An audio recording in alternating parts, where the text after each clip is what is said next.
ଆମର ସବୁଠାରୁ ବଡ଼ ଶତ୍ରୁ ବାହାରେ ନାହିଁ, ଆମ ଭିତରେ ଅଛି, ଆମ ହୃଦୟ ଭିତରେ ଅଛି, ଆମ ମନ ଭିତରେ ଅଛି। ଆଉ ସେଇଟା ହେଉଛି କମ୍ଫର୍ଟ ଜୋନ୍। ଲୋକଙ୍କୁ ଡର ଲାଗେ ଫେଲର ଯୋଗୁଁ, ଅସଫଳତା ପାଇଲେ ଡର ଲାଗେ, କିନ୍ତୁ ତୁମେ ସବୁଠାରୁ ଅଧିକ ଡର କମ୍ଫର୍ଟ ଜୋନ୍, ଆରାମଦାୟକ ପାଇଁ ଲାଗିବା କଥା। ଆରାମଦାୟକ ବା କମ୍ଫର୍ଟ ଜୋନ୍ ଏମିତି ଗୋଟେ ଜିନିଷ ଯାହା ମଣିଷକୁ ଖରାପରୁ ଖରାପ ରାସ୍ତାକୁ ନେଇଯାଏ। ମୋର ଏମିତି ବହୁତ ସାଙ୍ଗ ଅଛନ୍ତି ଯେଉଁମାନେ ସ୍କୁଲ କଲେଜରେ ଦେଖା ହେଇଥିଲେ। ଦିନେ ସେ ମୋ ଠାରୁ ବହୁତ ଟପର ଥିଲେ, ବହୁତ ପାଠ ପଢ଼ୁଥିଲେ, ବହୁତ କିଛି ଜାଣିଥିଲେ। ବଟ୍ ଧୀରେ ଧୀରେ ଯେମିତି ଆଗକୁ ଆଗକୁ ପଢ଼ିଲୁ ସେମାନେ ମୋଠୁ ତଳ ତଳକୁ ଆସିଲେ। କାହିଁକି? କାରଣ ସେମାନେ କମ୍ଫର୍ଟ ଜୋନ୍ରେ ରହିଲେ।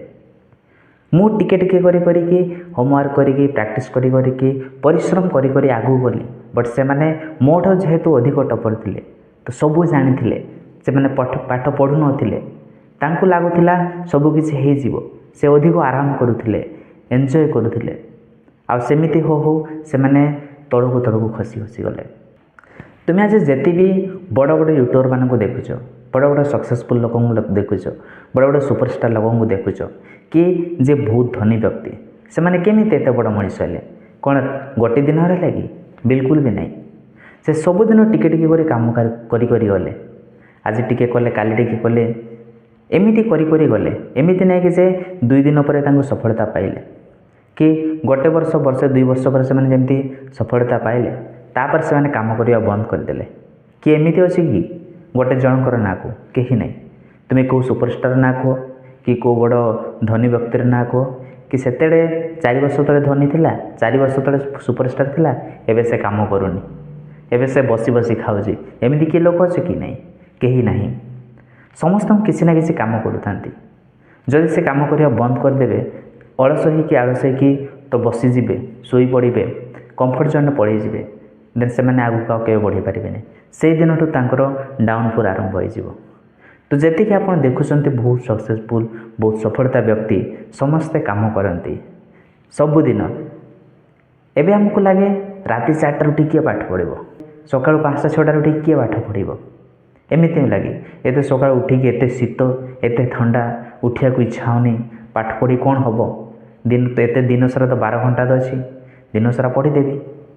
ବଟ୍ ଯେତିକି ବି ସଫଳତା ବ୍ୟକ୍ତି ଥାନ୍ତି, ସମସ୍ତେ ସକାଳୁ ଉଠିକି ଡେଲି ସେଇ ଦିନସାରା ଯାହା କାମ କରନ୍ତି, ବୁକ୍ ପଢ଼ନ୍ତି, ଭକ୍ତି କରନ୍ତି, ସବୁ ସେମିତି ପୂଜାପାଠ କରନ୍ତି ଯେମିତି ଆମେ ସାଧାରଣ ଭକ୍ତି କରୁ।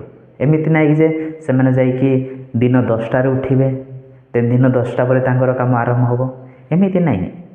ସମସ୍ତେ ସକାଳୁ ହିଁ ଉଠିବେ, ଆଉ ସକାଳୁ ଉଠିକି ନିଜର ଦିନଚର୍ଯ୍ୟା କାମ କରନ୍ତି। ଡେଲି ଯେମିତି ସେ ଆଗରେ ଥିଲେ ଏବେ ବି ସେମିତି ହିଁ ଅଛନ୍ତି। ତ ଏଇଟା ତ ଛାଡ଼ନ୍ତୁ କି ମୁଁ ଏବେ ଆରାମ କରିବି। ତୁମର ଏବେ ସମୟ ଆରାମ କରିବାର କେଉଁଠି ଆସିଛି? ସେ ଥଣ୍ଡା ଆଉ ବର୍ଷା ଆଉ ଖରା ଆଉ ଶୀତ କାକର ଯାହା ହେଉ, ତୁମର ଯାହା କାମ ଅଛି ତୁମେ କାମ କରିବ, କାହାକୁ କିଛି ଫରକ ପଡ଼ିବନି। ସେମାନେ ଏତେ ଧନୀ ବ୍ୟକ୍ତି ହେଇକି, ଏତେ ସୁପରଷ୍ଟାର ହେଇକି, ଏତେ ବଡ଼ ବଡ଼ ଲୋକ ହେଇକି ଯଦି ସେ ବି ନର୍ମାଲ ସାଧାରଣ ଲୋକ ଭଳି କାମ କରୁଛନ୍ତି, ଦେନ୍ ତୁମେ କ'ଣ? ତୁମେ ତ କିଛି ନାହିଁ ତାଙ୍କ ଆଗରେ। ସୋ ତୁମେ ବି ଉଠ ଆଉ କାମ କର। ତୁମେ କମ୍ଫର୍ଟ ଜୋନ୍ରେ ଅଛ ବୋଲି ଜାଣିବ କେମିତି? ତୁମେ ଖାଲି କହୁଛୁ କି କମ୍ଫର୍ଟ ଜୋନ୍ରେ ଅଛ, ଆରାମ କରୁଛି, ବଟ୍ ଜାଣିବ କେମିତି ଆରାମ କରୁଛୁ ବୋଲି? ସବୁଠାରୁ ଫାଷ୍ଟ ସିମ୍ବଲ୍ ହେଉଛି କି ତୁମେ ଦିନସାରା ସୋସିଆଲ ମିଡ଼ିଆରେ ଟାଇମ୍ ୱେଷ୍ଟ କରୁଥିବ। କେତେବେଳେ ଫେସବୁକ୍ ଚଲାଉଥିବ, କେତେବେଳେ ଇନଷ୍ଟାଗ୍ରାମ, କି ଅନ୍ୟ ସୋସିଆଲ ମିଡ଼ିଆ ଯେତିକି ଅଛି ତୁମେ ସଦାବେଳେ ଟାଇମ୍ ୱେଷ୍ଟ କରୁଥିବ। ଯଦି ତୁମେ ବି ସେମିତି କରୁଛ, ସଦାବେଳେ ଦେଖୁଛ, ଦେନ୍ ଜାଣିବ ଯେ ତୁମେ କମ୍ଫର୍ଟ ଜୋନ୍ରେ ଅଛ। ଆଳସ୍ୟ ତ ଅଛ, ଅଳସ ତ ଲାଗୁଛି, କିନ୍ତୁ ତା ସହିତ ତୁମେ କମ୍ଫର୍ଟ ଜୋନ୍ରେ ଅଛ। ତୁମକୁ ଲାଗୁଛି ମୋ ପାଖରେ କିଛି କାମ ନାହିଁ, ଯାହା ପାଇବାର ଥିଲା ପାଇଗଲି, ଯାହା ହେବାର ଥିଲା ହେଇଗଲି, ଆଉ କିଛି କାମ ନାହିଁ। ମୁଁ ବାସ୍ ଫିଲ୍ମ ଦେଖିବି, ମୁଭି ଦେଖିବି, ୟୁଟ୍ୟୁବ୍ ଦେଖିବି, କି ହ୍ୱାଟ୍ସଆପ୍ ଇନଷ୍ଟାଗ୍ରାମ ଚଲେଇବି, ଦୁନିଆ ଟାଇମ୍ ୱେଷ୍ଟ କରିବି। ଦେନ୍ ତୁମେ ଭାବିବ ତୁମେ କମ୍ଫର୍ଟ ଜୋନ୍ରେ ଅଛ। ଆଗକୁ କିଛି ପ୍ଲାନ୍ ନାହିଁ ତୁମର, କି ଆଗକୁ ବଢ଼ିବାର କିଛି ସ୍ୱପ୍ନ କି ଇଚ୍ଛା ନାହିଁ। ଆଉ କେମିତି ଜାଣିବ?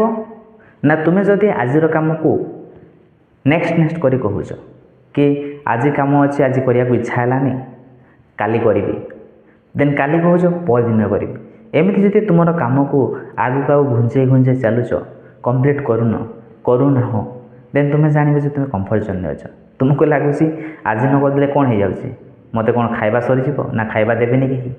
ଖାଇବା ତ ମିଳିବ, ଶୋଇବି ଆରାମସେ, କି କ'ଣ କରିବି, ଟାଇମ୍ ୱେଷ୍ଟ କରିବି, ଏନ୍ଜୟ କରିବି, କାଲି କରିଦେବି, ପରଦିନ କରିଦେବି, ଏମିତି ଭାବୁ।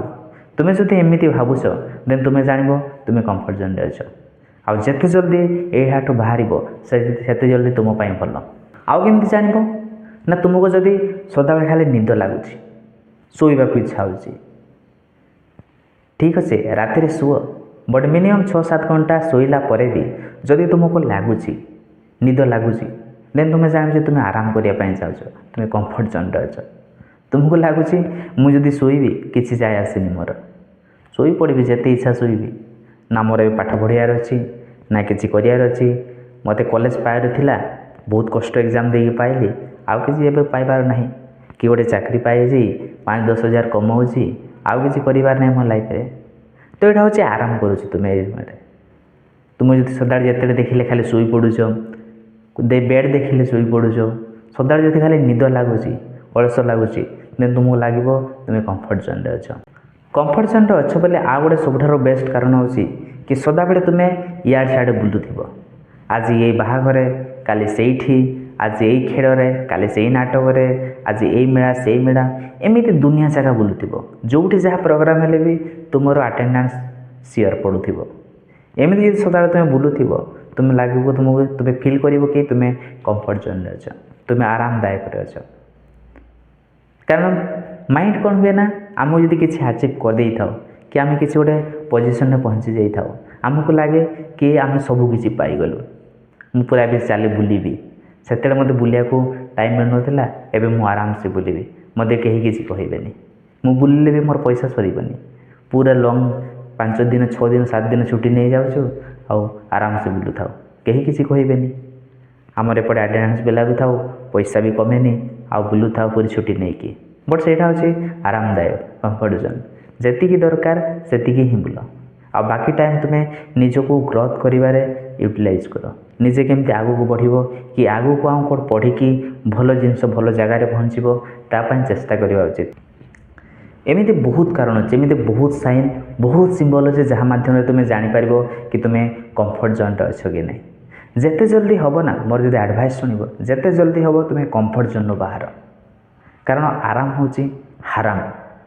ଅସଫଳତା ଯେତିକି ଆମକୁ କଷ୍ଟ ଦିଏନି ନା, ଆରାମ ଆମକୁ ତାଠାରୁ ଅଧିକ କଷ୍ଟ ଦିଏ।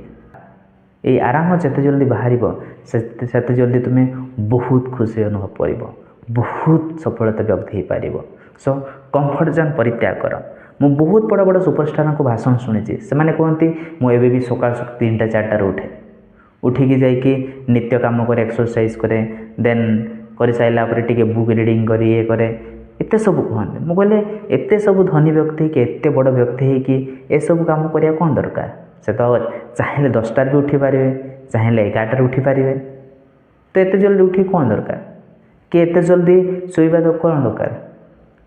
ଶୋଉଛ ଡେଲି, ଠିକ୍ ଟାଇମ୍ରେ ଶୋଉଛ, ଠିକ୍ ଟାଇମ୍ରେ ଖାଉଛ, କରିବାକୁ ନିହାତି ଦରକାର। ଯେତେବେଳେ ଆମ ଆଗରେ କିଛି ନଥିଲା ସେତେବେଳେ ଆମେ ଟାଇମ୍ ଦେଖିକି ଠିକ୍ ଟାଇମ୍ରେ ଖାଉଥିଲେ, ଠିକ୍ ଟାଇମ୍ରେ ପଢ଼ିବାକୁ ଯାଉଥିଲୁ, ଠିକ୍ ଟାଇମ୍ରେ ଶୋଉଥିଲୁ। ବଟ୍ ଏବେ ଆମ ଆଗରେ ଏତେ ଧନୀ ବ୍ୟକ୍ତି, ମୋ ଆଗରେ ଏତେ ପଇସା ଅଛି, ଫିର୍ ବି ଠିକ୍ ଟାଇମ୍ରେ କାହିଁ ଯିବି? ମୁଁ ଘଣ୍ଟାଟାକୁ ବନ୍ଦ କରିଦେଇକି କୁଆଡ଼େ ଯାଇ ଫୋପାଡ଼ି ଦେଇକି ଆସିବି, ହଁ କି ନାହିଁ? ବଟ୍ ସେମାନେ ସେମିତି କରନ୍ତିନି, କାରଣ ସେମାନେ ଜାଣିଛନ୍ତି ମୁଁ ଯଦି ଏବେ ଆରାମ କରିବି ମୋର ନେକ୍ସଟ ଜୀବନ ବହୁତ ଡିଫିକଲ୍ଟ ହେଇଯିବ, ମୋ ପାଇଁ ବଞ୍ଚିବା ପାଇଁ, ମୋର ଛୁଆ ପିଲା ବହୁତ ଡିଫିକଲ୍ଟ ହେଇଯିବ। ତେଣୁ ସେମାନେ ଆରାମରୁ ବଞ୍ଚିତ ରୁହନ୍ତି। ଆଉ ଆଗରେ ସେମାନେ ଯେଭଳିଆ ପରିଶ୍ରମ କରୁଥିଲେ ଏବେ ବି ସେମାନେ ସେତିକି କଣ୍ଟିନ୍ୟୁ ପରିଶ୍ରମ କରନ୍ତି। ହେଇପାରେ ପରିଶ୍ରମ ଟିକେ କମ୍ ହେଇପାରେ, but time to time daily ସେଇ ସମୟରେ ସେଇ କାମ ହିଁ କରନ୍ତି। ଓକେ, ଭାବୁଛି ମୋର ଏଇ ଛୋଟ ଟପିକ୍ ଆପଣଙ୍କୁ କିଛି ଶିକ୍ଷା ଦେଇଥିବ। ରହୁଛି, ପୁଣି ଦେଖା ହେବ ନେକ୍ସଟ ଭିଡ଼ିଓରେ। ଚ୍ୟାନେଲକୁ ସବସ୍କ୍ରାଇବ୍ ନଦେଲେ ସବସ୍କ୍ରାଇବ୍ କରି ରଖିଦେବା।